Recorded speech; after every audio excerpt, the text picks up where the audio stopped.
कहाँ का? जी वो बाहर गई है।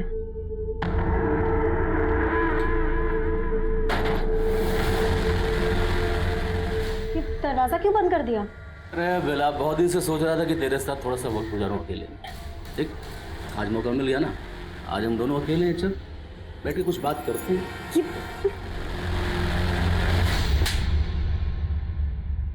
तेरी तूने मेरे पर हाथ उठाया। बेला ने मुझे उस बारे में बताया तो हम पुलिस स्टेशन गए, लेकिन उन्होंने हमारी एफआईआर नहीं लिखी, हमें थाने से बाहर निकाल दिया। हम हिम्मत करके एसीपी साहब को मिले, उन्होंने हमारी एफआईआर तो लिखी, पर हम गरीबों को कहाँ इंसाफ मिलता है साहब। हम कुछ साबित नहीं कर पाए क्योंकि बेला की एफआईआर लिखने में देरी हो गई थी। लेकिन फिर बेला ने कहा कि हम हाईकोर्ट तक जाएंगे। आप लोग समझाइए ना बेला को, पहले ही थाने और कोर्ट के चक्कर काट काट के हम परेशान हो चुके हैं, और अब ये हाईकोर्ट जाने का बोल रही है। कहां से लाऊंगा मैं कोर्ट कचहरी का खर्चा? मैं कैसे भी इंतजाम कर लूंगी, लेकिन जब तक उस ललित को अंदर नहीं करवा देती मैं चैन से नहीं बैठने वाली। पर दीदी, पहले उस सब चीज की वजह से हमारी काफी बदनामी हो चुकी है, और अब मैं उसी बदनामी का दाग धोने की कोशिश कर रही हूँ बाबू। अगर मैंने अपनी आवाज नहीं उठाई ना तो सब लोग यही सोचेंगे कि मैंने ललित पे झूठा इल्जाम लगाया था। लेकिन दीदी, बस बाबू, मैं अपनी लड़ाई जरूर लड़ूंगी, फिर चाहे आप लोग मेरा साथ दो या ना दो। उन्हीं बातों से नाराज होकर वो मुझसे अलग हो गई, लेकिन ये बात एकदम सच है साहब। 1.5 साल पहले भी उसका रेप हुआ था, और अब बेला की हालत कुछ ठीक नहीं है गोकुल साहब। जरूर इस बार भी उस ललित शर्मा ने उसके साथ ये सब किया होगा, क्योंकि वो उसको अंदर करवाना चाहती थी। इसी डर से मैं उसको मना करता था कि ये सब ना करे। बेला अपनी जिस फ्रेंड सविता के साथ रहती थी उसका फोन नंबर और एड्रेस दीजिए। जी साहब।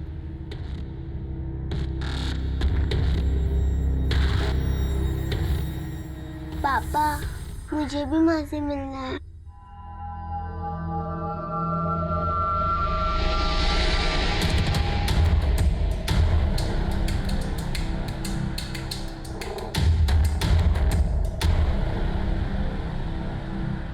हाँ समय।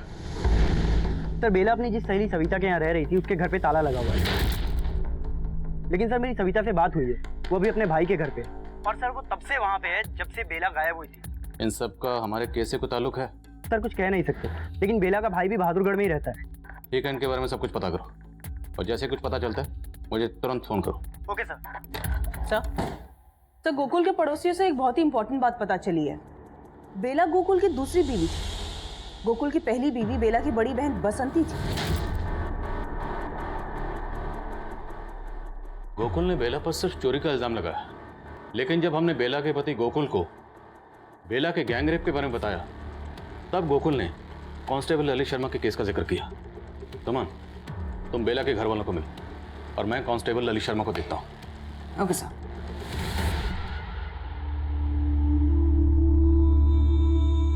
पापा, ये सब क्या लगाया है माँ को? माँ बोलेगी कैसे?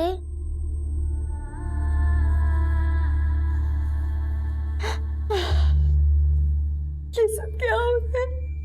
मैंने कितना समझाया था बेला को, लेकिन मेरी एक नहीं सुनी।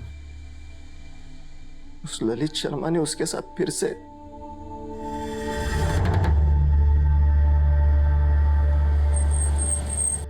सर जी, मैं जानता हूँ आप क्या सोच रहे हो, ये सर मैं साफ कर देता हूँ कि जो कुछ बेला के साथ हुआ ना, इससे मेरा कोई लेना देना नहीं है। लेकिन बेला ने तुम पर रेप का इल्जाम लगाया था। सर, झूठा आरोप लगाया था, और इस मामले में सीबीआई मुझे पहले क्लीन चिट दे चुकी है। लेकिन ये तो सच है ना कि बेला तुम्हारे घर में काम करती थी? हाँ सर, सच है, वो काम करती थी। तो एक मामूली सी काम करने वाली औरत तुम जैसे पुलिस वाले पर रेप का झूठा इल्जाम क्यों लगाएगी? सर, वो मेरी माँ का बदला मुझसे ले रही थी। किस बात का बदला? सर जी, मैं यहाँ अकेला रहता था, और जब मेरी माँ मेरे साथ रहने के लिए गाँव से आई तो सर जी मेरी माँ को मालूम पड़ गया कि बेला दूसरी जात की है।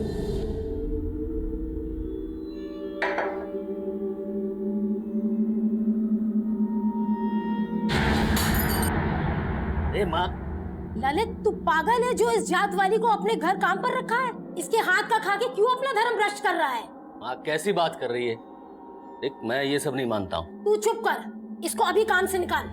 पूरा घर अशुद्ध करके रख दिया है। सर जी मैं मानता हूँ कि मेरी माँ थोड़ी पुराने ख्यालात की है, लेकिन बेला ने भी इस बात को दिल पे ले लिया और मुझ पे रेप का झूठा इल्जाम लगा दिया और इसी वजह से मैं 1 साल तक सस्पेंड रहा।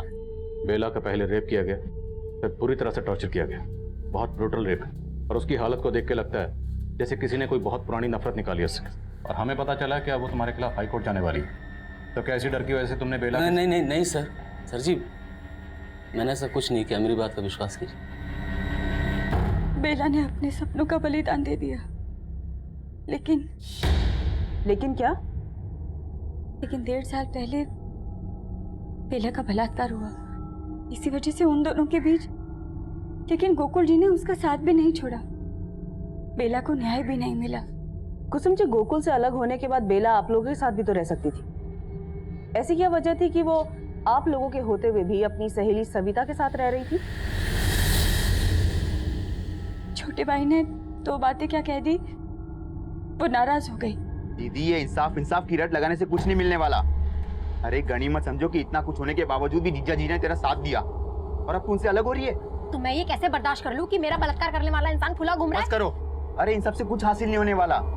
पहले हमारे खानदान की इतनी बदनामी हो चुकी है और अब तू उनसे अलग होकर यहाँ आ जाएगी तो लोग। तो तुझे लोगों की फिक्र है, अपनी दीदी की नहीं। तुझे परेशानी है ना, तो मैं इस घर में आके नहीं रहूंगी। बेला और गोकुल के बीच में लाली को लेकर झगड़े चल रहे थे।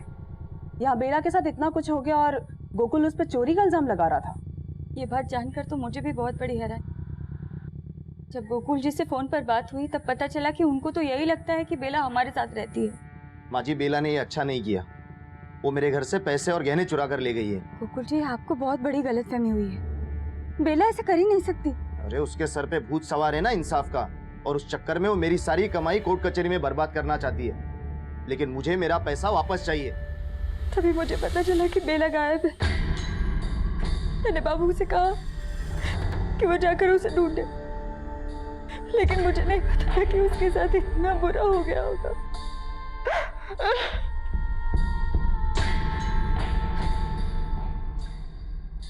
Excuse me sir. Sir Savita के भाई के बारे में तो कुछ मालूम नहीं चला है, लेकिन सर 2 साल पहले बेला ने सविता के पति को जेल करवाई थी। लेकिन बेला तो सविता के घर पर ही रह रही थी। ये सविता कहाँ है अभी? सर वो अपने गुड़गांव वाले घर पे।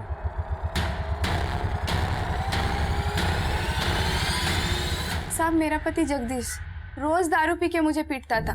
बेला की वजह से ही मेरा पीछा छूटा उससे। जबान लड़ाती है तू। तेरे को सुनाई नहीं देता? पीछे हट, हाथ नहीं लगाने का। ए तू होती कौन है मियां बीवी के झगड़े के बीच में बोलने वाली? बहुत मत लगा उसको, समझा ना? ए हट। साहब, फिर बेला ने पुलिस को बुलाया और जगदीश को पुलिस वाले लेकर चले गए।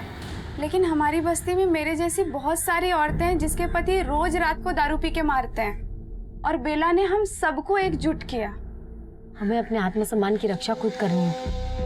हम माँ बाप का घर छोड़ के पति के घर इसलिए नहीं आते कि उनकी मार सहे, और इन सब की जड़ है ये शराब। सबसे पहले हमें ये शराब बंद करानी होगी ताकि हमारी बस्ती का कोई भी मर्द शराब ना पी सके।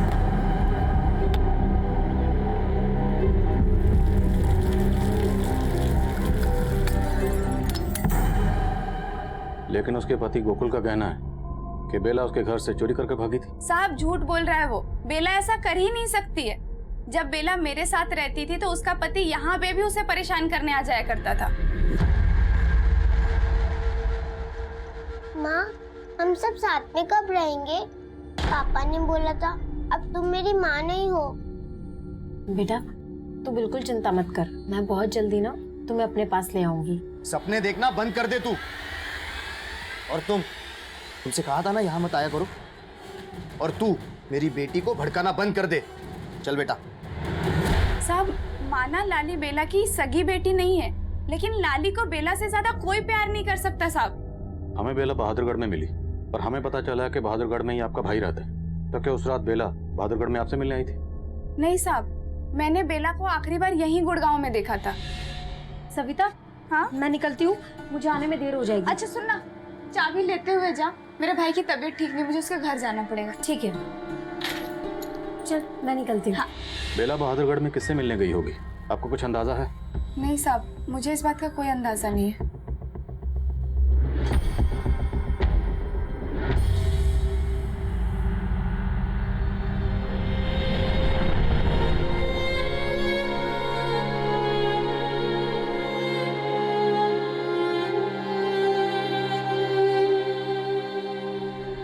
सही सविता का हस्बैंड जगदीश 3 महीने पहले ही जेल से बाहर आया और जब से आया तब से गायब है। तो एक इम्पोर्टेंट इन्फॉर्मेशन पता चली कि इससे पहले भी चोरी और मारपीट के इल्जाम में जेल जा चुका है। तो इस जगदीश का मोटिव हो सकता है बेला से बदला लेने का? Yes sir.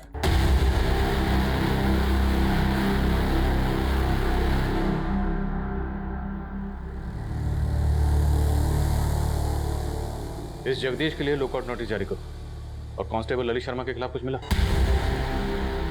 Yes sir, constable Lalit के बारे में पता किया। तो ये सच है कि कांस्टेबल ललित काफी टाइम से गुड़गांव में पोस्टेड है और बेला के साथ जो कुछ भी हुआ वो बहादुरगढ़ में हुआ। तो पॉसिबल है कांस्टेबल ललित शर्मा ने ये सब कुछ किसी और से करवाया, खुद ना करके किसी और को इस्तेमाल किया, शायद जगदीश को। मैं कम इन सर। सर बेला के कॉल रिकॉर्ड्स आ गए हैं। बेला का फोन 16 मार्च को बहादुरगढ़ में ही बंद हुआ था। और हमें बेला मिली 18 मार्च को बहादुरगढ़। उसके कॉल रिकॉर्ड्स में बहादुरगढ़ का कोई नंबर? नहीं सर, उसके कॉल रिकॉर्ड्स में बहादुरगढ़ का तो कोई नंबर नहीं है। लेकिन सर उसको लास्ट कॉल जिज्ञासा नाम की एक लड़की ने किया था। और सर ये जिज्ञासा एनजीओ के लिए काम करती है। एनजीओ? समान मिलो इस जिज्ञासा से। Right sir. एसयूवी की कोई लीड? सर वो एसयूवी एक दूसरे सीसीटीवी फुटेज में कैप्चर हुई है, लेकिन सर उसमें भी उसका नंबर साफ नहीं दिखाई दे रहा। तो और फुटेज चेक करो। हमारे लिए मुजरिमों तक जल्द से जल्द पहुंचना जरूरी है। और बेला से जितने भी लोग जुड़े हुए हैं सबके कॉल रिकॉर्ड्स निकलो। मुजरिम किसी से भी कनेक्टेड हो सकते हैं। Okay sir.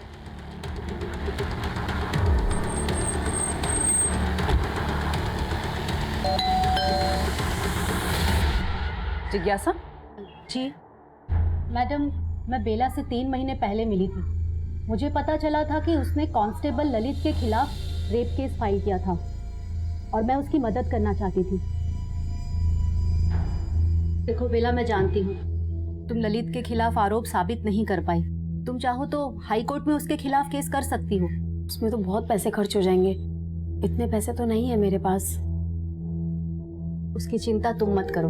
तुम्हारे केस के खर्चे के लिए मैं अपने एनजीओ में बात कर रही हूँ। तो तुम्हारी एनजीओ ऐसे केस में इंटरेस्ट क्यों ले रही थी जिसमें क्राइम ब्रांच ने भी कांस्टेबल ललित को क्लीन चिट दे दी थी? मैडम, मुझे बेला पर पूरा भरोसा था। इनफैक्ट जब मैं उसकी मदद कर रही थी तो मुझे थ्रेट मिल रहे थे। ओ मैडम, उस बेला की मदद की ना तो तेरी मदद करने वाला कोई नहीं बचेगा। कौन था वो? मैडम, वो हेलमेट में था, लेकिन मैं दावे के साथ कह सकती हूँ ये ललित का भेजा हुआ ही आदमी था। मैडम, ललित ही नहीं, बेला को परेशान करने वाले और लड़के भी हैं। कौन थे वो लड़के? अरे रेप क्वीन, चलती है क्या 500 में 2 घंटा?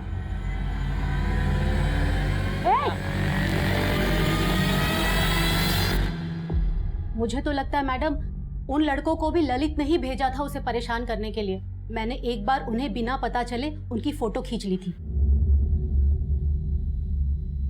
मैं इनके खिलाफ भी जाना चाहती थी, लेकिन तभी बेला के साथ ये सब हो गया।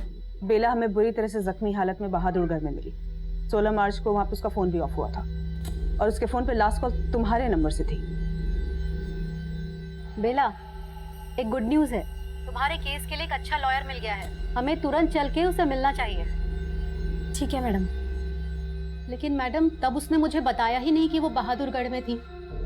मैं तो अगले हफ्ते उसे लॉयर से मिलाने जाने वाली थी। लेकिन मैडम, अब भी मैं उसकी लड़ाई लड़ूंगी। उसे इंसाफ जरूर मिलना चाहिए।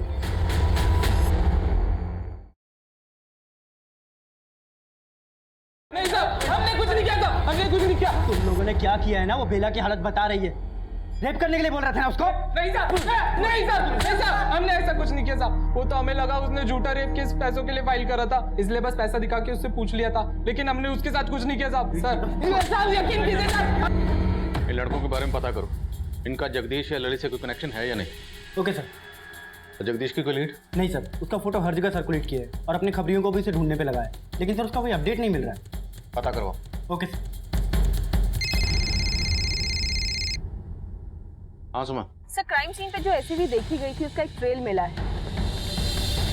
एक पेट्रोल पंप के सीसीटीवी कैमरा में उस रात को वो एसीवी कैप्चर हुई। उसका नंबर भी विजिबल है, किसी महेश के नाम पर है। मैं उसी एड्रेस पे जा रही हूँ। गुड, जाओ और मुझे अपडेट करो। Okay sir.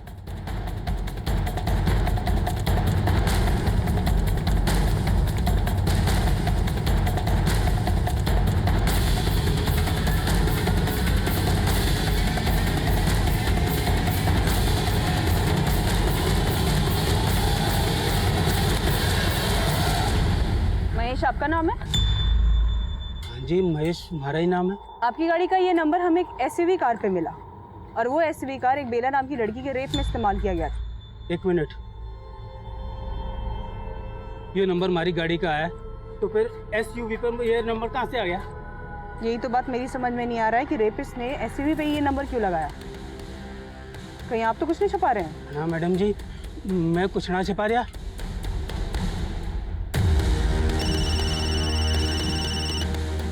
Yes sir. इस महेश का बेला या उससे जुड़े लोगों से कोई कनेक्शन? सर अभी तक ऐसा कुछ मिला तो नहीं है, लेकिन फिर भी मैं चेक करती हूँ। और ये भी चेक करो, इस महेश की किसी से कोई दुश्मनी तो नहीं जैसे फंसाने की कोशिश कर रहा हो? ओके सर, मैं देखती हूँ।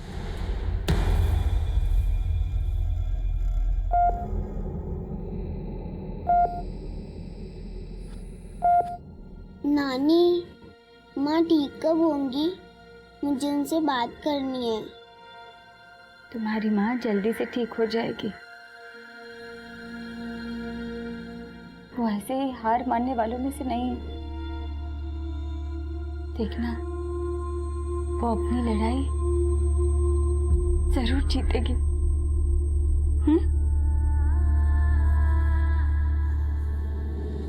सर उस महेश के बैकग्राउंड में ऐसा कुछ भी नहीं मिला जो क्रिमिनल की लीड दे, और ऐसा भी कोई क्लू नहीं मिल रहा है जिससे ये पता चले कि बेला उस रात को बहादुरगढ़ में क्यों गई थी। ये सविता भी तो उस रात बहादुरगढ़ में थी अपने भाई के घर पर, और सविता के पति जगदीश का बेला से इशू भी था। बट सविता ने खुद ही बोला कि बेला ने ही जगदीश से उसका पीछा छुड़वाने में मदद की, और ऐसी कोई वजह नहीं मिल रही जिससे वो झूठ बोले। और जिज्ञासा का कहना है कि जब बेला बहादुरगढ़ में थी तो उससे उसकी फोन पे बात हुई। यस सर, और जिज्ञासा की बातों से ये लग रहा है कि जब लास्ट टाइम उसकी बेला से बात हुई थी तब वो एकदम सही सलामत थी। तो बेला उस रात बहादुरगढ़ में क्यों गई होगी, कहाँ गई होगी? सर एक और बात है जो खटक रही है। बेला के पति गोकुल ने ये बोला था कि बेला घर से पैसे और गहने चुरा कर भागी थी, और अभी तक हमने बेला के बारे में जो कुछ भी जाना है उसे लगता तो नहीं है कि वो ऐसा कुछ करेगी। तो तुम कहना चाहती हो कि बेला के पति गोकुल झूठ बोल रहे? चोरी का इल्जाम तो ठीक है, लेकिन खुद की पत्नी को इतना टॉर्चर, इतनी बुरी हालत? सब बेला और गोकुल की बंद तो नहीं रही थी, और ऊपर से लाली को भी लेकर उन दोनों के बीच में झगड़ा चल रहा था। तो ऐसा हो सकता है कि ऐसी कोई वजह हो जो अभी तक हमारे सामने नहीं आई है। तो इन दोनों की बेटी लाली से मिलते हैं, शायद नफरत की वजह सामने है। लाली बेटा, आपने अपनी माँ को आखिरी बार कब देखा था? डरो मत, बोल। काफी दिन पहले। काफी दिन पहले मतलब क्या उस दिन 16 मार्च थी? कुछ याद है आपको? अच्छा, जब आपने अपनी माँ को आखिरी बार देखा था, क्या उस दिन आपकी माँ का और पापा का आपस में झगड़ा हुआ था? वो दोनों का हमेशा झगड़ा होता था। किस बात को लेकर झगड़ा होता था? इतनी छोटी बच्ची के सामने शराब पीते हुए आपको शर्म नहीं आती? लाली को मैं एक पल भी यहाँ रुकने नहीं दूंगी। चल लाली यहाँ से। फिर पापा ने माँ को बहुत मारा और घर से बाहर लेके गए। साहब वो सब तो पुरानी बातें हैं। तेरे जख्म भी काफी पुराने लगते हैं। अब तो बोलेगा या तुझे नए जख्म दे? बोल, बेला के साथ क्या किया तूने? नहीं नहीं साहब, मैंने कुछ नहीं किया उसके साथ, और उस दिन तो मैं नशे में था। हाँ, माना कि मैंने उसका साथ छोड़ दिया, पर उसकी लड़ाई लड़ने में सबसे पहले मैं उसके साथ खड़ा था, और उसके साथ ऐसा करने का मैं सपने में भी नहीं सोच सकता साहब। बेला किसी अपने की नफरत का शिकार हुई थी या किसी गैर की, यह तय कर पाना आसान नहीं था। हालांकि कांस्टेबल ललित शर्मा इस केस का स्ट्रॉन्ग सस्पेक्ट था, लेकिन उसके खिलाफ हमें कुछ नहीं मिला। तभी हमने खबरियों की मदद से सविता के पति जगदीश को हिरासत में लिया।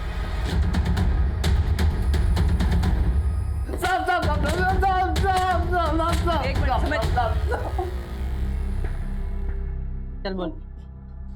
मैडम, मैं मानता हूँ कि उसने मुझे अंदर करवाया, लेकिन आप मेरा विश्वास कीजिए, मैंने कुछ नहीं किया मैडम। जगदीश एक ऐसा मुजरिम था जिससे सच उगलवाना आसान नहीं था, पर तभी हमें इस केस का एक और पहलू पता चला। बेला के हादसे से कई साल पहले बेला के पिता केदारनाथ का कत्ल हुआ था, और वो केस भी अब तक अनसॉल्व था। मैडम, मेरे पापा ने बसंती दीदी की शादी के लिए एक साहूकार से कर्जा लिया था, पर वो उस कर्जे को चुका नहीं पा रहे थे। हमें तो शक था कि जिन लोगों ने मेरे पापा को मारा है वो उसी के आदमी होंगे, पर उसके खिलाफ कुछ साबित ही नहीं हो पाया। बेला के भाई बाबू के बयान की बुनियाद पर हमने केदारनाथ मर्डर केस को बारीकी से स्टडी किया, और उससे हमें कुछ नहीं मिला। दरअसल उस वक्त मुजरिमों ने जिस एसयूवी का इस्तेमाल किया था, उस एसयूवी के अलावा हमारे पास और कोई लीड नहीं थी। और एसयूवी पर जिस महेश नाम के शख्स की गाड़ी का नंबर इस्तेमाल हुआ था, उस महेश की बैकग्राउंड में भी हमें ऐसी कोई बात पता नहीं चली जिससे हमें इस केस में कोई लीड मिल पाती। अब हमें यही लग रहा था कि बेला का बयान ही इस केस पर रोशनी डाल सकता है, लेकिन बेला की हालत दिन ब दिन इतनी नाजुक होती जा रही थी कि उसके बयान देने की दूर दूर तक कोई गुंजाइश नजर नहीं आ रही थी। लेकिन तभी इस केस में कुछ ऐसा हुआ जिसके बारे में हमने सोचा भी नहीं।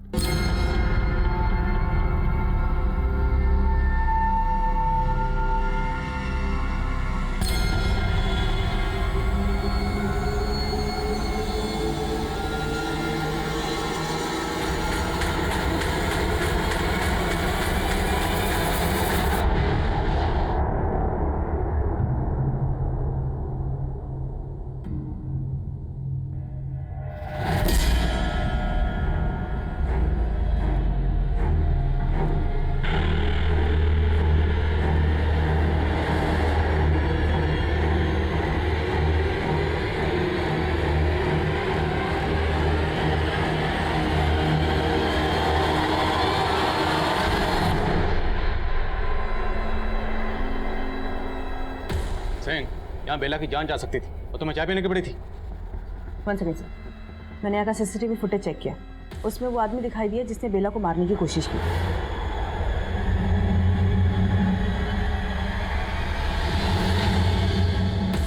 सर ये लड़का, इसने वार्ड बॉय के कपड़े जरूर पहने हैं, लेकिन ये हमारे यहाँ काम नहीं करता।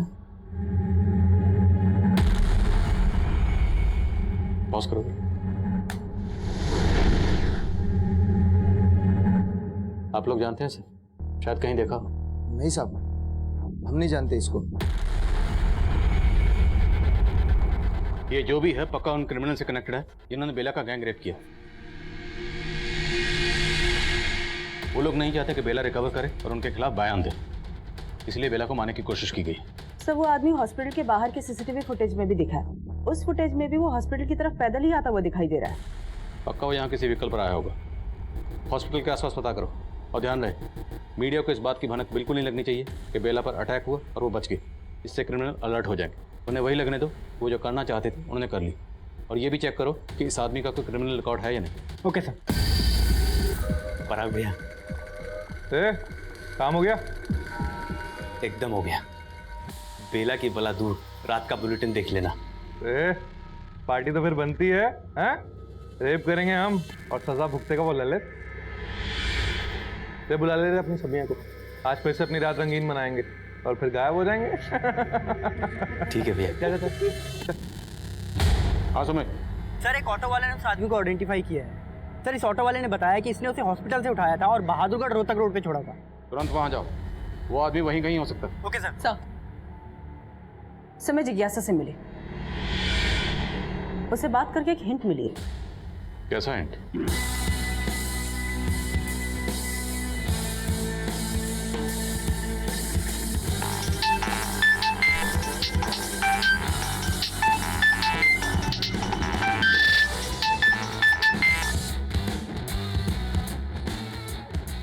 हेलो,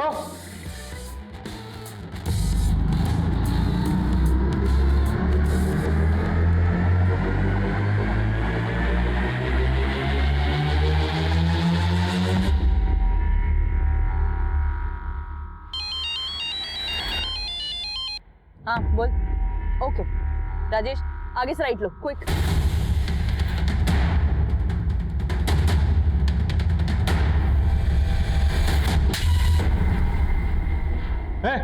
चल।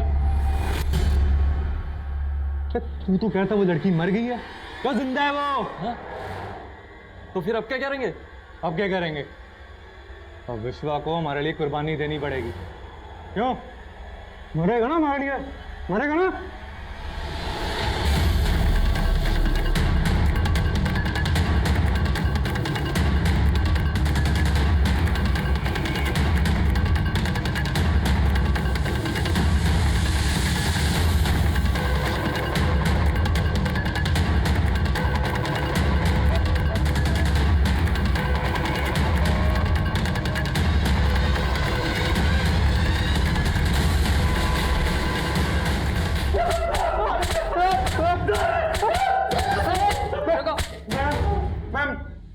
मैडम, ये विश्व हमारा दोस्त जरूर है, लेकिन हमने उस लड़की के साथ कुछ नहीं किया, ये इसी ने किया होगा। क्या बोल रहा है?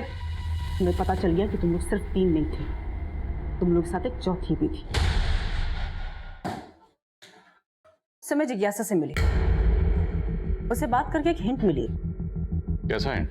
जिज्ञासा ने पहले ये बोला था कि जिस आदमी ने उसे लाइफ थ्रेट दिया था वो हेलमेट में था। ओ मैडम, उस बेला की मदद की ना तो तेरी मदद करने वाला कोई नहीं बचेगा। इसीलिए उसका चेहरा नहीं देख पाई और इस वजह से उसने स्केच बनवाने से भी मना कर दिया। अच्छा, जब अभी मैंने जिज्ञासा को उस आदमी की फोटो दिखाई जो हमें हॉस्पिटल के सीसीटीवी में मिला, जिज्ञासा तुमने मुझे एक बार बताया था कि किसने तुम्हें लाइफ थ्रेट दिया था, तो क्या ये वो आदमी यही है, ये वाला? शायद हाँ मैडम, ये वही आदमी है। तो पहले तो सर वो उसको देख के चौंक गई और फिर बाद में उसने एकदम कंफर्मेशन के साथ कहा कि हाँ ये वही आदमी है जिसने मुझे धमकी दी थी। तेरे ऊपर शक होते ही हमने तेरा फोन सर्विलेंस पे डाल दिया था, और जैसे ही तूने पराग को फोन किया तो पकड़ी गई। हेलो, बेला बच गई बेवकूफ, लेकिन अब अगर विश्वा बच गया तो हम दोनों मरेंगे। तू तो बोल रही थी कि तू बेला की मदद कर रही थी, तूने ही बेला के साथ ये सब किया? हाँ, मैंने ही बेला के साथ ये सब करवाया और मैं कोई उसकी मदद करने के लिए उससे नहीं मिली थी, मैं तो उसकी मजबूरी से अपना फायदा उठाना चाहती थी। देखो बेला, मैं जानती हूँ ललित पर तुम आरोप साबित नहीं कर पाई, तुम चाहो तो हाई कोर्ट में उसके खिलाफ केस कर सकती हो। लेकिन मैडम, हाई कोर्ट, उसमें तो बहुत पैसे खर्च हो जाएंगे, इतने पैसे तो नहीं है मेरे पास। तुम्हारे केस के खर्चे के लिए मैं अपने एनजीओ में बात कर रही हूँ, वो इस केस का 70% खर्चा उठा लेंगे, लेकिन बाकी पैसों का इंतज़ाम तुम्हें खुद करना होगा। वो मुझे 65,000 पहले ही दे चुकी थी, लेकिन मैंने उसके लिए कुछ नहीं किया, बल्कि मैं उससे और पैसे मांग रही थी और वो मुझे पैसे देने के लिए तैयार भी हो गई थी, लेकर आ रही थी पैसे, लेकिन तभी अचानक उसके तेवर बदल गए। मैडम, आप पहले ही मुझसे 65,000 रुपये ले चुकी हैं, अभी आप 40,000 रुपये और मांग रही हैं, लेकिन आपने अभी तक मुझे उस वकील से नहीं मिलवाया जो मेरा केस लड़ने वाले हैं। अरे मिलवा दूंगी, थोड़ा सब्र कर। नहीं, मुझे अब और सब्र नहीं करना, आप मेरे 65,000 रुपये वापस कर दीजिए। अच्छा, नहीं दूंगी तेरे पैसे, क्या करेगी?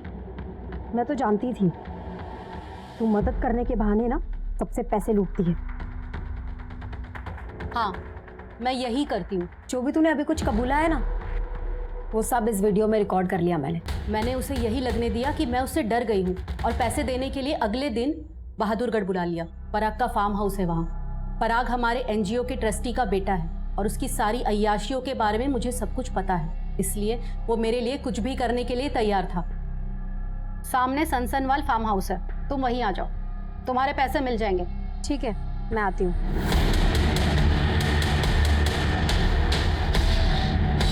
हमें लगा कि वो मर गई है, इसीलिए हमने उस रात उसे वहाँ पे फेंक कर चले गए, लेकिन बाद में मालूम पड़ा कि वो जिंदा है। और उसके बाद तुम लोगों ने उसे मारने की कोशिश की, लेकिन अब तुम तीनों हमसे नहीं बचने वाले।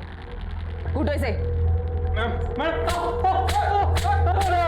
खुद एक औरत होते हुए दूसरी औरत को जहन्नम में धकेल दिया, सिर्फ इसलिए क्योंकि वो तुमसे अपना हक मांग रही थी, और ये सब करके तुम उसे उसकी औकात दिखाना चाहती थी। तुझे तेरी औकात हम दिखाएंगे इस जेल में। बेला के मुजरिमों को तो हमने सलाखों के पीछे पहुंचा दिया, लेकिन बेला अब भी जिंदगी और मौत की लड़ाई लड़ रही थी, जैसे वो हमेशा अपने हक के लिए लड़ती आई थी। और डॉक्टर्स के मुताबिक बेला का यही जज्बा, यही विल पावर उसके जिंदा रहने की वजह बनी थी। लेकिन शायद बेला से एक चूक हुई थी। बेला को बहुत पहले इस बात का एहसास हो गया था कि जिज्ञासा उसके साथ फरेब कर सकती है, इसलिए बेला ने उसके खिलाफ सबूत भी जुटा लिए थे। लेकिन इसके बाद भी बेला पुलिस के पास मदद मांगने नहीं गई। क्यों? जब बेला ने कांस्टेबल ललित शर्मा पर रेप का इल्जाम लगाया था, उस वक्त पुलिस ने बेला की कोई मदद नहीं की थी। तो क्या इसी वजह से बेला का पुलिस पर से भरोसा उठ गया था? ये तय कर पाना हमेशा मुश्किल होगा, क्योंकि ललित शर्मा केस अभी भी अनसॉल्व्ड है। लेकिन बेला का भाई बाबू बेला की अधूरी लड़ाई लड़ने की कोशिश कर रहा है। अब मैं आदिल खान आपसे इजाजत लेता हूँ, आपसे फिर मुलाकात होगी एक और नए केस के साथ। तब तक देखते रहिए क्राइम पेट्रोल 10 तक। मकसद बताना नहीं, बचाना।